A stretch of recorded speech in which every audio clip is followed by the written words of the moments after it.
Talk to me about this whole impression, because obviously LinkedIn and Facebook want to have a big number as possible so they can say, look how many eyes are on it. But what does it really mean, if anything? So I love that you bring this up because I get quite passionate about it. Like an impression to me really doesn't do much. LinkedIn keeps changing; their algorithm changes quite frequently. Sometimes all of a sudden you're seeing a post that you write and it had plenty of impressions, and 3 weeks later they change the algorithm.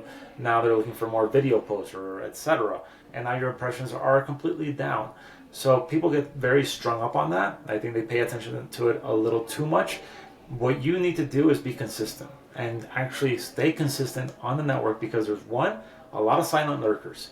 There are plenty of people that don't react on your post, won't comment on your post, but they're definitely reading it.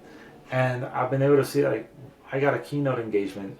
This one was in Aruba, for example, and the CEO of the tourism association that hired me, she didn't react to the post, she didn't comment, she never DM'd me, and she didn't even send a connection request. She just popped up in my calendar that I had within my booking link.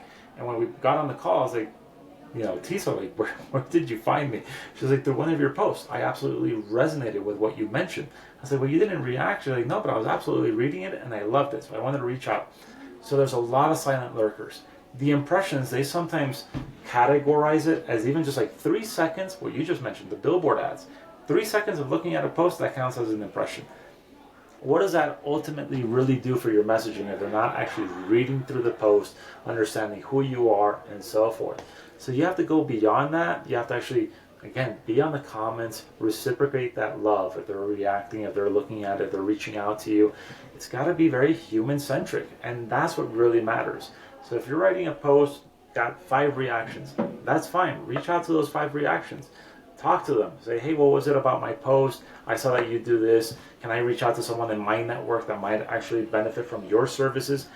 Always provide help. Like, just ask, how can I help? And not make that help or that ask be an actual transactional conversation. Stop focusing on the impression. Stop focusing on the virality. That doesn't move the needle forward. There are creators that have hundreds of thousands of followers, and I've spoken to them. They're not generating $5,000 a month for their business through LinkedIn, for example. So it's like the follower count is not as important as understanding of placing in a system of, okay, how can I generate a pipeline to actually get my messaging out there, build a relationship, get fundraising, get sponsorships, and so forth. That's just a lot more important than the number of views, let's say.